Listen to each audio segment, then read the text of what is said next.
Doctor, നമ്മളുടെ അസ്ഥികളുടെ ആരോഗ്യത്തിന് നമുക്ക് വീട്ടിൽ എന്തൊക്കെ ഡയറ്ററി പ്ലാൻസ് അങ്ങനെയുള്ള കാര്യങ്ങൾ എന്തൊക്കെയാണ്?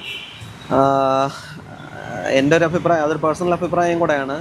നമ്മളൊരു ഡയറ്റ് എന്നുള്ള രീതിക്ക് ഇന്ന പർട്ടിക്കുലർ സപ്ലിമെൻറ്റ്സ് എടുക്കണം, ഇന്ന പർട്ടിക്കുലർ സാധനങ്ങൾ കഴിക്കണം എന്നൊരു ഫാക്ടറിനേക്കാൾ നല്ലത്. കാരണം നമുക്കത് എപ്പോഴും ഫോളോ ചെയ്യാൻ പറ്റത്തില്ല. നമ്മൾ മേ ബി അത് വളരെ ഹാർഡ്ലി ഒരു 1 മന്ത് ചിലപ്പോൾ ഫോളോ ചെയ്യായിരിക്കും, പ്ലസ് കോസ്റ്റ്ലി ആയിരിക്കും. അതിനേക്കാൾ ഏറ്റവും നല്ലത് നമ്മൾ വീട്ടിൽ കഴിക്കുന്ന ഫുഡ് കുറച്ചൊന്ന് അറേഞ്ച് ചെയ്യാം, അത്രയേ ഉള്ളൂ. നമ്മളിപ്പോൾ ഫോർ എക്സാമ്പിൾ നമ്മളിപ്പോൾ രാവിലെ കഴിക്കുന്നത് ഒരു 4 ഇഡലിയും കുറച്ച് ചമ്മന്തി ആണെങ്കിൽ നമ്മൾ അതിനെ ജസ്റ്റ് ഒന്ന് ഓൾട്ടർ ചെയ്തിട്ട് ഒരു 2 ഇഡലിയും അതിന് ഈ ചമ്മന്തിക്ക് പകരം ഒന്നുകിൽ സാമ്പാറോ അല്ലെങ്കിൽ ഗ്രീൻ പീസ് കറിയോ അങ്ങനെ കുറച്ച് ബൾക്കി ആയിട്ടുള്ള എന്തെങ്കിലും സാധനം, കറിയും കൂടെ നമ്മളൊരു ഫുഡ് ഐറ്റം ആണെന്നുള്ള കൺസിഡർ ചെയ്തിട്ട് അങ്ങനെ ഒരു ഡയറ്റ് പ്രിപ്പയർ ചെയ്യാൻ പറ്റും.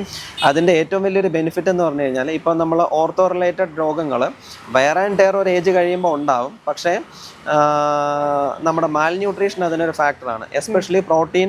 നമ്മൾ പൊതുവേ നമ്മളൊരു ഇന്ത്യക്കാരുടെ അല്ലെങ്കിൽ സൗത്ത് ഇന്ത്യൻസിൻ്റെ കേരളൈറ്റ്സിൻ്റെ ഒക്കെ ഒരു പ്രശ്നം, നമ്മൾ ചോറൊക്കെ ഒരുപാട് കഴിക്കുന്ന ആൾക്കാരാണ്. അതായത് കാർബോഹൈഡ്രേറ്റ് കൂടുതൽ കഴിക്കുന്ന ആൾക്കാരാണ്. നമ്മുടെ ഡയറ്റിൽ നല്ല ഫാറ്റും പ്രോട്ടീനും ഒക്കെ ഭയങ്കര കുറവാണ്. അപ്പോൾ അത് റിച്ച് ആയിട്ടുള്ള ഫുഡ് കഴിക്കണം. അപ്പം ഞാൻ ഈ പറഞ്ഞതുപോലെ കഴിക്കുമ്പോഴത്തേക്ക് അതിൻ്റെ ഒരു ഗുണമെന്ന് പറഞ്ഞു കഴിഞ്ഞാൽ അതിനകത്ത് കാർബോഹൈഡ്രേറ്റും വരുന്നുണ്ട്, നമുക്ക് ആവശ്യമുള്ളത് കിട്ടുന്നുണ്ട്, എന്നാൽ പ്രോട്ടീനും കിട്ടും. അതുപോലെ തന്നെ നമുക്ക് ആവശ്യമുള്ള നാച്ചുറൽ ഫാറ്റ്സ്, നല്ല ഫാറ്റ്സും അതിനകത്തുണ്ടാകും. അപ്പം നല്ല നെയ്യൊക്കെ വേണമെങ്കിൽ അത് ഒഴിക്കാം, അല്ലെങ്കിൽ നമ്മുടെ നട്ട്സിൻ്റെ ഐറ്റംസ് നമുക്ക് കഴിക്കാം. അതിനകത്ത് അത്യാവശ്യം നാച്ചുറൽ ഫാറ്റ്സും ഉണ്ടാവും, അതുപോലെ തന്നെ പ്രോട്ടീൻസും ഉണ്ടാവും. കുഴപ്പമില്ല, മുട്ട കഴിക്കാം, നമുക്ക് പ്രശ്നമില്ല.